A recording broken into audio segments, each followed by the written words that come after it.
I don't think people understand just how shocking it is that China's massive fleet has suddenly vanished from the West Philippine Sea. For years, these waters were a flashpoint, crowded, tense, and fiercely contested. But now something has changed, and the world is scrambling to figure out why. What did the Philippines do to trigger this unexpected retreat? For years, Chinese ships swarmed the area, harassing fishermen and blocking patrols. Their presence was overwhelming, a constant reminder of China's claim and power. But now, as of late November 2025, an eerie quiet has descended. The waters that once teemed with vessels are now almost hauntingly still. The once crowded horizon is empty. The hum of China's maritime militia has faded. The silence is both unsettling and remarkable. Filipino fishermen, long chased from their grounds, now report open waters. For the first time in years, they can fish without fear or interference. Philippine Coast Guard patrols navigate freely, no longer weaving through hostile vessels. Their missions are safer, and their presence is more confident. The floating blockades are gone, as if a switch was flipped. The barriers that once marked China's control have simply vanished overnight. Satellite images show open water where Chinese activity once dominated. The transformation is visible from space, a testament to the scale of the change. Construction on China's man-made islands has halted. Dredgers and supply ships have vanished. Even the artificial islands, once buzzing with activity, now seem abandoned. This abrupt change is the biggest geopolitical mystery of the year. Experts and governments alike are scrambling for answers. The world is left asking, why is China leaving? What could have prompted such a dramatic withdrawal? For over a decade, China's dominance seemed unstoppable. Its fleets, both military and civilian, ruled these waters with an iron grip. Now, the momentum has shifted, and the Philippines appears to have achieved the impossible. The sense of victory is palpable among local communities. The implications ripple across the Indo-Pacific. Neighboring countries and global powers are watching closely, aware that this could reshape regional dynamics. China's sudden retreat shatters the myth of its invincibility. The narrative of unchecked Chinese expansion is now in question. It hints at vulnerability, miscalculation, or a strategic pivot. Some wonder if this is a temporary pause or the start of a new era. The story is no longer just about Chinese aggression. It's about shifting power, changing strategies, and the resilience of those who refuse to give up. It's about Filipino resilience and a new strategy that's turned the tide. Their determination has inspired hope throughout the region. The world is watching, trying to understand this seismic shift. As the dust settles, one thing is clear: the West Philippine Sea will never be the same again. Just months ago, the West Philippine Sea was a floating parking lot of Chinese vessels, their presence dominating the horizon and crowding out local fishermen. At Julian Felipe Reef, hundreds of militia ships formed a blockade, creating an impenetrable wall. At Scarborough Shoal, China Coast Guard ships used water cannons to keep Filipinos out, escalating tensions and fear. Now, the floating city has dissolved. Satellite images confirm only empty turquoise waters remain, a dramatic shift from the chaos that once reigned. Filipino fishermen cast nets in lagoons once off limits, reclaiming their livelihoods, and the aggressive Chinese ships are gone, leaving the waters open and free. The transformation is stark, bringing relief and cautious optimism to coastal communities who have long endured uncertainty. The change isn't just in numbers. All construction and dredging on China's artificial islands have stopped, leaving projects unfinished and equipment abandoned. The silence on these islands is striking, a testament to the sudden halt in activity and the uncertainty now facing China's ambitions.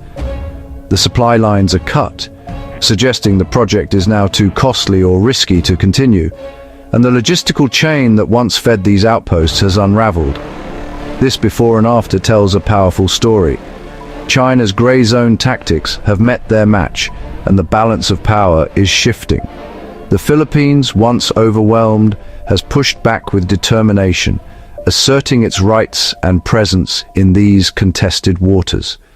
The empty seas are a symbol of a successful counter-strategy, a rare victory in a long and difficult struggle for sovereignty. Against all odds, the Philippines has turned the tide, inspiring hope for the future and pride in their resilience. The region now stands as proof that even the mightiest force can be checked, and that unity and resolve can transform the fate of a nation. The Philippines is no longer a passive observer. It has built a credible shield, transforming itself into a nation ready to defend its sovereignty. Modernization of the armed forces has shifted focus to external defense, prioritizing the protection of the nation's maritime borders and interests. The acquisition of BrahMos anti-ship missiles gives the Navy real deterrence, sending a strong signal that the Philippines can now strike back if threatened. Advanced radar and surveillance aircraft now track every movement in Philippine waters, ensuring that no vessel goes unnoticed or unchallenged. Chinese vessels can no longer operate anonymously. Every move is watched, recorded, and met with a swift response from Philippine forces. The Navy and Coast Guard conduct assertive patrols, refusing to be intimidated and making their presence felt in every contested area. Filipino sailors have shown remarkable resolve, standing their ground even after dangerous incidents and proving their unwavering commitment to the nation. Their courage has inspired the nation and earned international respect, uniting Filipinos and drawing praise from allies around the world. This combination of modern weaponry, surveillance, and willpower forms a formidable shield, making the Philippines a force to be reckoned with. The Philippines has adopted a porcupine defense, too prickly to attack and ready to inflict heavy costs on any aggressor. China's aggressive tactics are now far riskier and more costly, forcing them to reconsider every move in these contested waters. The message is clear. The days of uncontested dominance are over, and the Philippines stands ready to defend its future. The Philippines did not stand alone. A powerful coalition rallied to its side. The US reaffirmed its mutual defense treaty, sending the USS Nimitz carrier strike group near Scarborough Shoal. Joint patrols with Japan and the Philippines sent a clear message of allied unity. The presence of Japanese warships signaled Tokyo's growing security role. 9 allied warships operating together showed China this was no longer a bilateral issue. Australia, France, India, and Canada also increased their presence and joined exercises. China now faces a united front of maritime powers upholding international law. This diplomatic and military pressure has raised the stakes for Beijing. Over 500 US-Philippine military engagements are planned for the coming year. China's intimidation strategy has backfired, triggering a powerful counter-coalition. The strategic landscape has fundamentally changed. The Philippines, with international backing, now stands firm. Some believe a quieter, more sophisticated strategy is at play. The Philippines and its allies may have activated an integrated surveillance net, combining satellites, aircraft, ships, and undersea sensors. Every Chinese vessel is tracked, logged, and identified in real time. Any harassment is instantly documented and can be exposed to the world. This constant monitoring makes gray zone tactics incredibly risky for China. The battle has shifted from confrontation to information and attribution. The threat of exposure deters aggression without firing a shot. The sudden, coordinated Chinese withdrawal suggests a response to a threat it couldn't counter. If real, this invisible net is a game-changer in maritime security. While the Philippines strengthened its position, China faced growing internal pressures. China's slowing economy, real estate crises, and high unemployment make it harder to justify massive maritime operations. Maintaining artificial islands and fleets is a costly, vulnerable drain. The military budget faces competing demands, from the space program to border defense. Beijing's leaders may have decided resources are better spent at home. Nationalist posturing is risky if it leads to economic pain or international isolation. A military clash with the US and allies is a nightmare scenario. Faced with the determined Philippines and a powerful coalition, prudence may have dictated a tactical retreat. China's withdrawal is likely a strategic reallocation, not abandonment of its ambitions. The dragon is tending to its lair before venturing out again. The Philippines mastered the information war.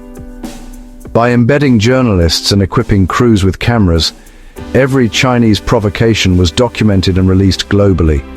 Viral videos and photos exposed China's bullying, shifting the narrative. The Philippines became the plucky underdog, China the aggressor.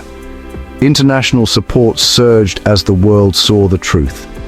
The 2016 arbitral ruling gained new relevance, framing China as defiant of international law. The transparency campaign was a masterclass in modern statecraft. A smartphone became as powerful as a missile. Relentless public pressure, combined with military and allied support, forced China to rethink. This was a key factor in China's decision to pull back. The sudden quiet brings relief, but also new questions. Is this a permanent retreat or a tactical pause? China rarely abandons its goals. Beijing may be regrouping, studying the new strategy and preparing its next move. Future pressure could come through economic coercion, cyber attacks, or shifting focus elsewhere. The Philippines and its allies must remain vigilant and united. Military deterrence, intelligence sharing, and diplomatic campaigns must continue. Any sign of weakness could invite renewed aggression. The challenge is to turn this victory into a lasting, stable status quo. The future of the West Philippine Sea hangs in the balance. The Philippines has pulled off a strategic masterstroke. Through modernization, alliances, and transparency, it forced a superpower to blink. The myth of inevitable Chinese dominance has been shattered. Smaller nations, when united and creative, can defend a rules-based order. The Philippines provided a blueprint for countering gray zone aggression. The international community, when united, can enforce the rules. China's ambitions remain, and the struggle is far from over. The Philippines and its allies must work to maintain their gains. For now, the empty waters are a testament to this achievement. A new precedent has been set, and the world has taken notice. The future is unwritten, but the Philippines has authored a bold new page.